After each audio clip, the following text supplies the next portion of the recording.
relacionados ao direito à educação. Chamo para palestrar Igor Lima da Cruz, Igor Luiz Pereira e Silva, para falar sobre o direito à educação de língua estrangeira na política pública de proteção dos direitos das pessoas autistas.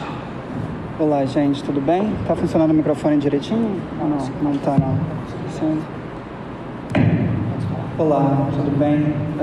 Boa noite a todos. Meu nome é Igor Pereira. Eu peço super desculpas ao Leonardo e ao Igor por eu ter que fazer essa mudança, mas eu tenho um compromisso um pouquinho mais tarde em Copacabana. Eu vou ser bem rápido, a gente vai falar de autismo, um tema bem interessante. Se você não sabe hoje politicamente onde o autismo se situa, você não sabe nada, Jon Snow, alguma coisa assim, né? Um pouco nesse sentido.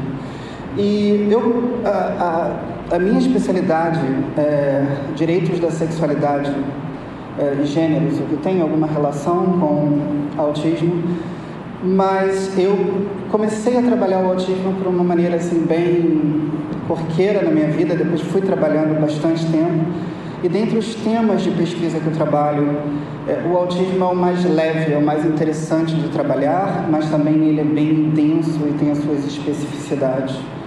E eu comecei especificamente a falar sobre autismo, eu comecei a fazer esse trabalho em Berkeley, na Universidade da Califórnia, onde eles têm um núcleo de estudos sobre o autismo, e eu comecei a trabalhar isso lá na Califórnia, naquele mesmo período em que a Greta revelou a questão do autismo e trabalhou o autismo como uma questão de superpoder.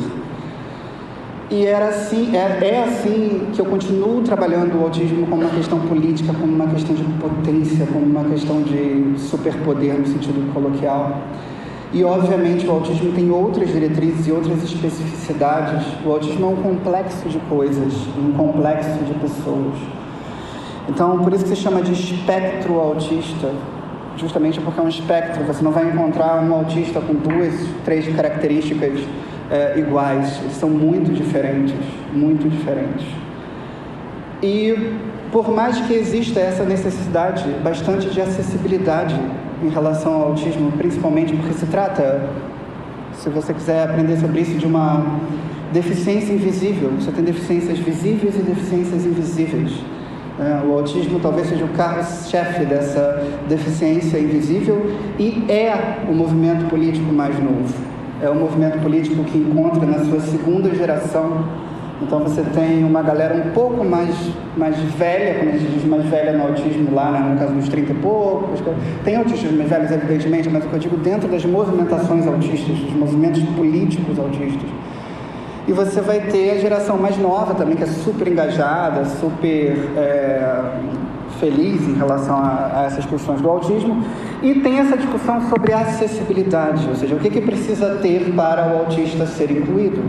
Entendeu? Por exemplo, autistas, eles aprendem de forma muito diferente. Esse negócio de prova de 3 em 3 meses, isso é uma coisa que é super interessante para neurotípicos aprenderem, mas para o autista é um saco, porque para ele tem um ritmo próprio, um caminho próprio de pensar e de trabalhar e de produzir, que é dentro em torno do que ele chama de superfocos, que seriam umas superconcentrações, entende? A gente gosta muito de trabalhar os autistas como uma analogia dentro dos X-Men, que pensa um pouco da questão dos mutantes, né? Então, autistas têm superconcentrações e que eles não conseguem sair daquelas superconcentrações deles. E que se você tenta tirar o autista da superconcentração, ele vai ficar bastante irritado com você e não vai conseguir entender direito por que você está tirando ele. Por exemplo, do estudo que ele está fazendo sobre, sei lá, Spinoza, Kant, para fazer a prova de Direito Civil 2. E aí ele vai ter que parar o estudo para depois parar e continuar a fazer o Direito Civil 2. Então, por exemplo, essa questão das provas, das avaliações, de como o ensino é montado do início até o fim, já é algo que é bem neurotípico e para a pessoa autista, para o autista, não faz necessariamente sentido. Então, por que a sociedade é montada de determinada forma para uma determinada perspectiva mental? É necessário que haja acessibilidade para outros tipos de mente poderem sobressair, porque o autista, por exemplo, dentro do sistema educacional, que é um dos grandes problemas para ele, ele tem que se adaptar do início ao fim a como a mente normal funciona. Porque ele aprende de forma diferente e ele tem que fazer essas adaptações todas para poder entrar dentro do ritmo neurotípico.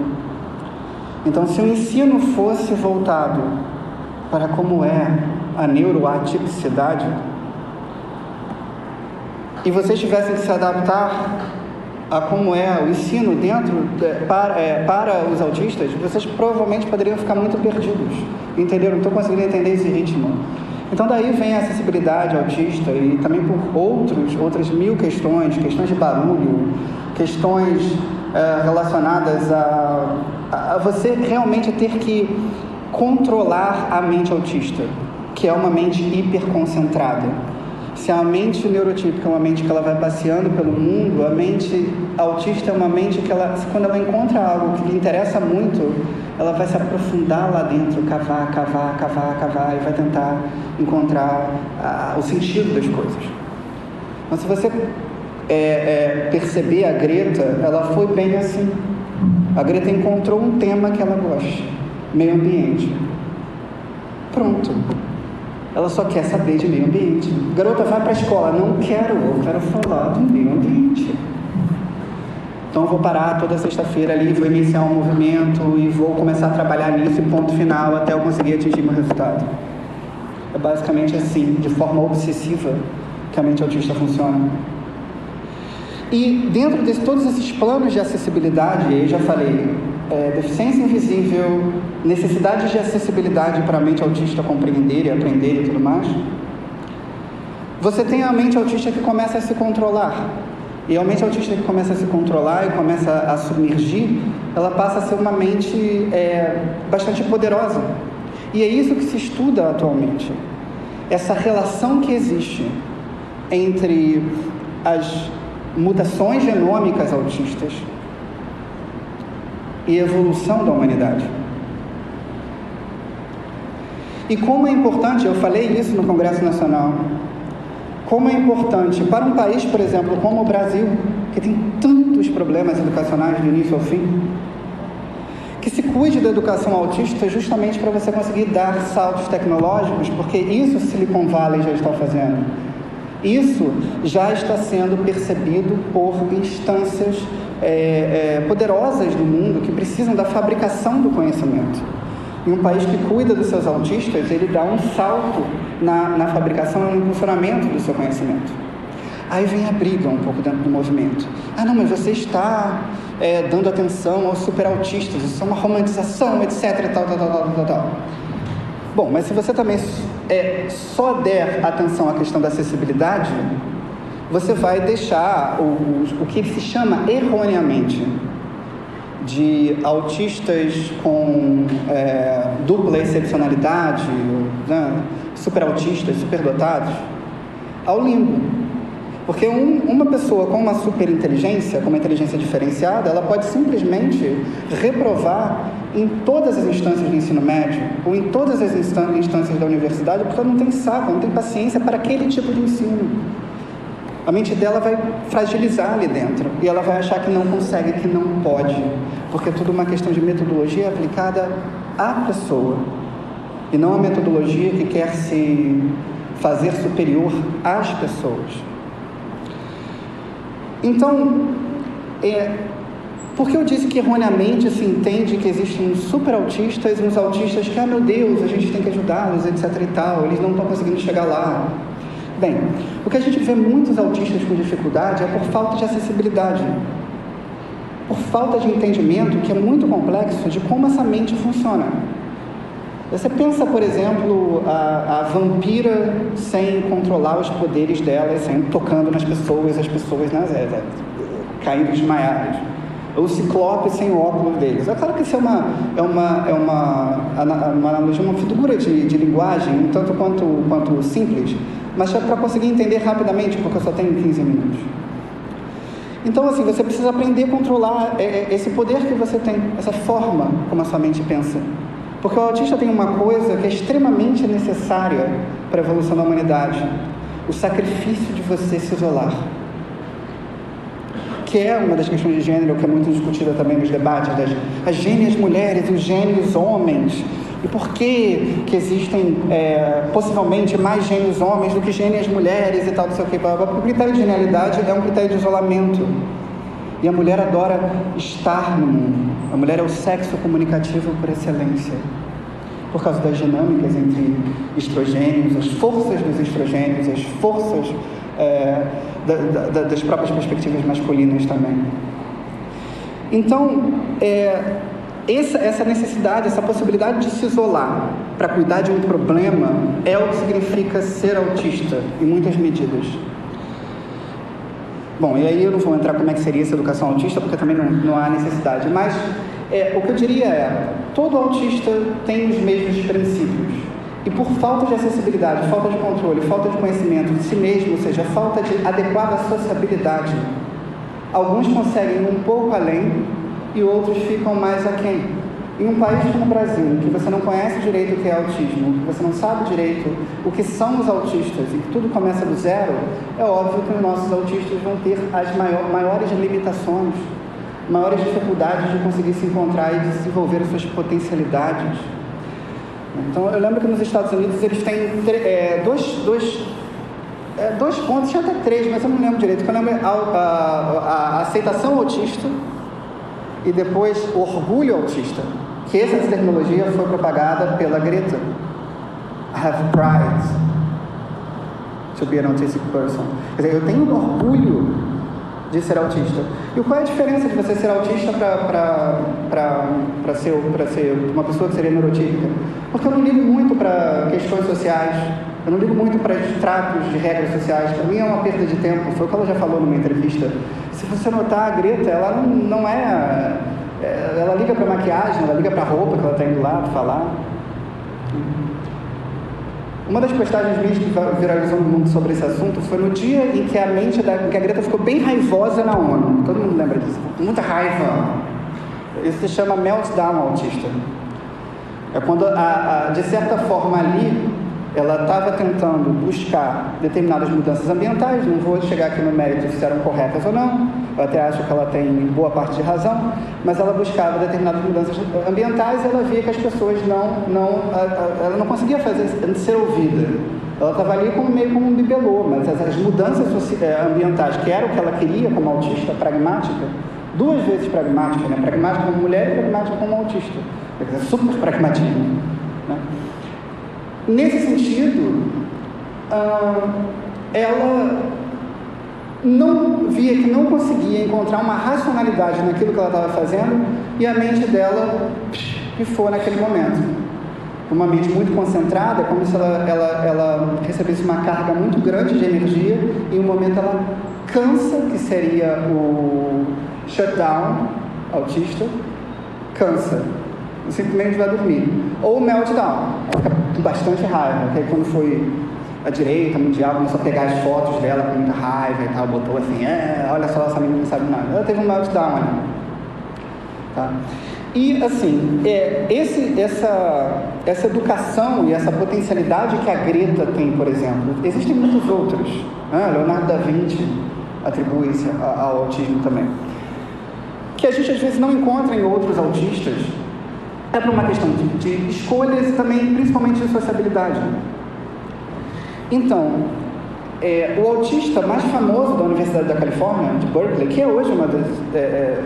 eu acho que é a primeira mundial, porque mudou o esquema dos padrões e Harvard caiu, quando pegou qual universidade que era mais inclusiva, e a inclusão começou a ser considerada dentro das universidades americanas. A Universidade da Califórnia, Berkeley, brilhou e foi lá de 8º, 9º para lá para a primeira e segunda colocação da universidade, com Stanford, Harvard, caindo, etc. Então, assim, o autista, assim, estou indo para o final, estou repetindo direitinho no tempo. O autista, assim, mais famoso lá, que ganhou a presidência da instituição autista, eles eram muito engajados, ele não falava, ele não conseguia controlar os braços direito. Ele precisava de tecnologia para falar. E era extremamente inteligente, porque tinha a tecnologia, porque tinha a inclusão necessária para produzir as suas potencialidades. Então, como ver que a gente consegue relativizar também essas questões de autismo leve, autismo severo, autismo moderado? Ele seria dessas terminologias antigas, de moderado a severo. Só que ele tinha tecnologia e teve o quê? O apoio familiar e, evidentemente, o apoio de Berkeley, que é fantástico. E aí ele simplesmente começava a brilhar. Você via ele extremamente inteligente. Se a gente pegasse um brasileiro na mesma situação, a gente ia achar que aquele brasileiro está completamente alienado na nossa realidade. Por quê? Porque ele não teve o treinamento necessário. Então, por que o autismo é importante para eu finalizar? Porque se você cuidar bem das próximas gerações de autistas, você consegue apoiar um salto tecnológico e intelectual que o Brasil precisa. Ou seja, que a minha proposta no Congresso era que se tivessem escolas complementares para os autistas que quiserem, poderiam ser incluídos e desenvolver determinadas as suas habilidades, para a gente poder ter avanços e saltos tecnológicos. Óbvio que o autismo não é isso, o ponto que eu estou abordando do autismo é um ponto específico de desenvolvimento de superabilidade. Existem milhares de outros, existem diversas questões básicas que precisam ser resolvidas, é só porque esse não é o foco que eu trabalho normalmente quando é autismo, e existem muitos outros focos e gente que trabalha melhor outros focos. Lembrando também que quando se fala de autismo hoje, se fala de uma questão identitária, é uma questão como se fosse uma questão movimento negro, movimento LGBT, movimento das mulheres, movimento autista. É uma questão de identidade. Tanto que, aí é o mais interessante falar, eu não sei se o Igor já acha correto pessoa com deficiência, eu já não vou entrar nesse assunto, mas na questão do autismo, já não é pessoas com autismo, são autistas. Porque você não carrega o autismo de modo que você possa simplesmente deixar ele do lado e você está carregando o autismo, você está com o autismo. Você sempre vai ser autismo, você é autista, a sua mente funciona diferente. Uma das analogias que se trabalha são os extraterrestres dentro da Terra, ou os mutantes. Então, eu acho que eu abordei questões assim básicas e também o que se pensa com o autismo hoje, principalmente essas relações contemporâneas da ciência que você pode encontrar no Google Scholar entre a evolução da humanidade e o autismo. Então, essa relação está à beira de ser provada. E aí muda bastante coisa e bota uma coisa que é um talo na cabeça assim, dos capacitistas, que é, querido, a superinteligência é deficiente. E agora? Como é que você lida com isso? Com suas capacidades? Muito obrigado. E até a próxima.